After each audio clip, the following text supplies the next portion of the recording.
안녕하세요. "어떤 일로 연락 주셨을까요?"에 대한 번역 등록 가사법 형사법 전문 변호사 지재훈 변호사입니다.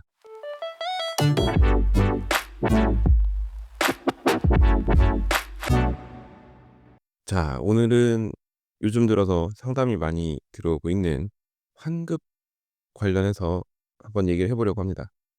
환불이 아니라 특정 조건을 충족하면 이미 낸 돈을 환급해 주겠다고 하는 경우가 종종 있어요. 헬스장 혹은 다이어트 프로그램 진행하는 곳에서 이런 식의 조건을 걸고 많이들 진행을 하는데, 솔직히 말씀드리면 환급받을 기대를 하고 이거에 뛰어들지 마세요. 제가 이 팟캐스트에서 누누이 말씀드리듯이 사람들은 그렇게 착하지 않습니다. 자기 손해 보는 행동을 하지 않아요. 그건 저도 마찬가지고요. 누구나 다 그렇습니다. 그러니까 환급을 해줄 생각으로 환급 이벤트를 거는 경우는 많이 없어요. 그러니까 제 말은 조건을 충족했는데도 환급을 안 해 주겠다는 게 아니라, 애초에 조건을 충족하든 말든 '나는 환급 안 해 주고 먹튀하겠다.'라는 생각을 가지고 있으면 그건 사기죠. 근데 이제 그 정도는 아니고 조건을 충족하면 환급은 해줄 건데, 그 조건을 보통 사람이라면 거의 충족하기 어렵게 만드는 경우가 많죠. 이런저런 계약서, 약관 이런 거 가지고 상담을 받으러 오시는 분들이 많이 계신데, 보면은 이게 충족하기가 쉽지 않아요. 근데 '아예 불가능하냐.'라고 하면 또 그렇지는 않고, 근데 이제 누군가가 트집을 잡으면 충분히 잡을 수 있는 그런 이상한 조건들이 걸려 있는 경우가 많습니다. 그러니까 환급 이벤트 같은 거는 사실 출석만 조건으로 한다든지 뭐 이런 정도가 아니면 나중에 다툴 여지가 너무나도 많아요. 예를 들어서 인터넷 강의를 듣는데 매일 한 회분씩 들어야 된다, 뭐 이런 조건. 이 정도로 심플한 조건이 아니면 환급 이벤트? 사실상 그냥 운 좋으면 받고 아니면 말고 이런 식으로 접근을 하셔야 돼요. 아까 인터넷 강의도 말씀드렸는데, 인터넷 강의 수강만 제대로 해도 환급해 준다고 하는 그런 이벤트들 보면 그래도 간단하긴 한데 또 여기저기 함정이 있는 경우가 있어요.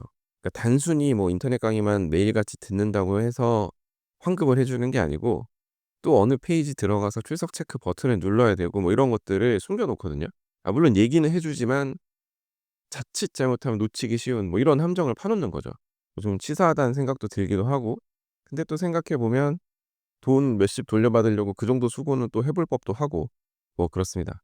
근데 이제 이 다이어트나 운동 관련해서는 뭐 제가 이것저것 봤는데 별 요상한 조건이 많이 붙어요.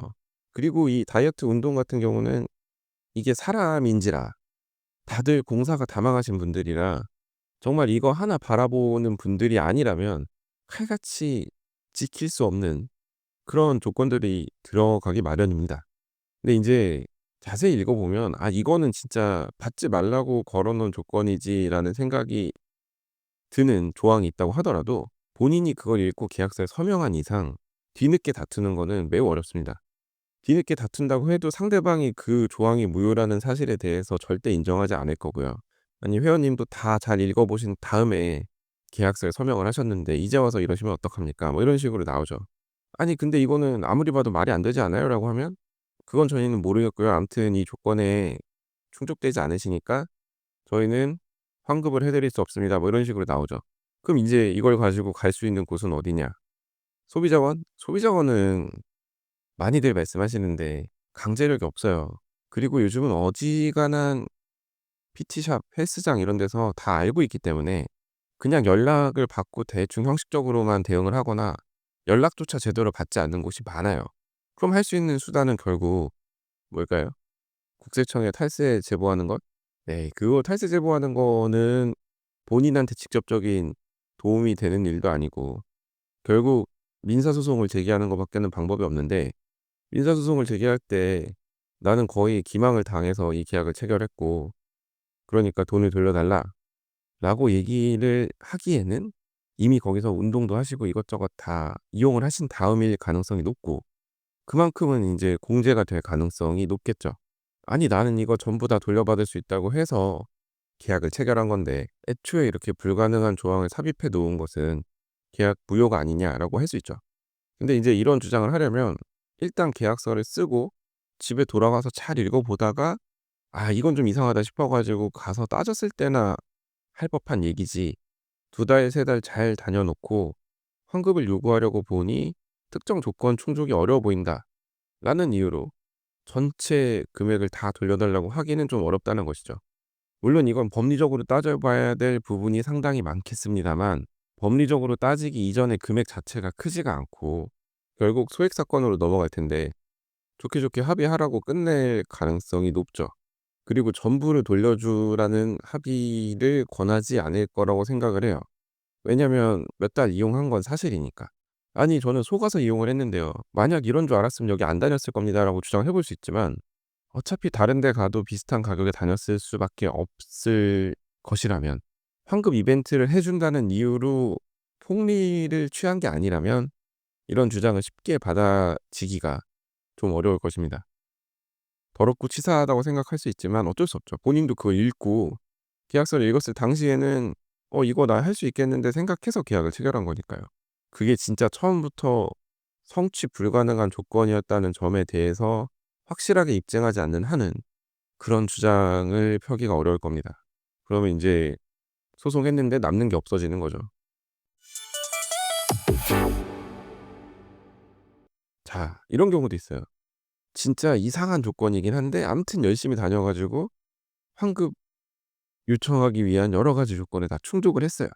이제 마지막으로 체중만 충족하면 되는데, 집에서 쟀을 때도 충분히 환급 청구 가능한 체중이었고, 바로 전날에도 헬스장 체중계를 쟀을 때 '아 이거는 청구가 가능하다.' 좀 간당간당하긴 한데 '헬스장 가기 전에 화장실 한 번만 들리면 되겠지.' 뭐 싶어 가지고 정말 헬스장 상가 화장실 한번 들렀다가 룰루랄라 헬스장에 갑니다.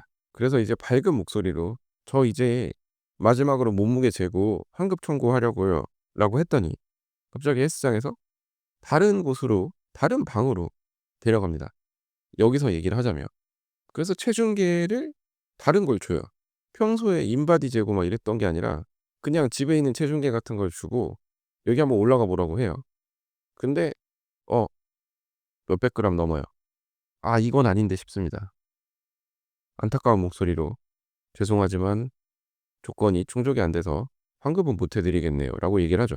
"대신 건강해졌으니까 다행이네요." 뭐 이런 얘기를 아니 "평소에 재던 걸로 재야지 왜 이걸로 재는데요?"라고 따지죠. 인바디 기계 올라가서 다시 해 보자고. 근데 갑자기 그날따라 또 인바디 기계가 고장이 났대요. 아니 그러면 "내가 다음에 와서 다시 하겠다." 이게 또 안 된대요. 왜냐면 여기 계약서에 날짜가 정해져 있으니까 이 날짜 기준으로 해야 된대요. "아니 뭐 이런 데가 다 있냐."라고 막 화를 내도 "회원님 계약서에는 어떤 저울에 올라가야 된다 이런 게 없습니다."라고 막 얘기를 해요. 저희가 뭐 인바디 기계가 좀 덜 나오는 경향이 있어서 수리 맡겼고 이 체중계로 저희는 마지막에 체크를 합니다. 뭐 이런 얘기를 막 해요. 아 인제 이러면은 사람이 뒤집어지죠. 보통 이런 거 할 때 여유 있게 살을 빼는 분은 많이 없거든요.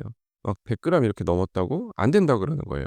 인제 막 이런 일을 당하면 화가 나지만 너무 화가 나서 어떻게 대응해야 될지 감이 안 잡히는 그런 상황이 벌어집니다. 머리가 갑자기 멈추는 느낌을 받죠. 왜냐하면 상상하지 못한 일을 당했으니까요.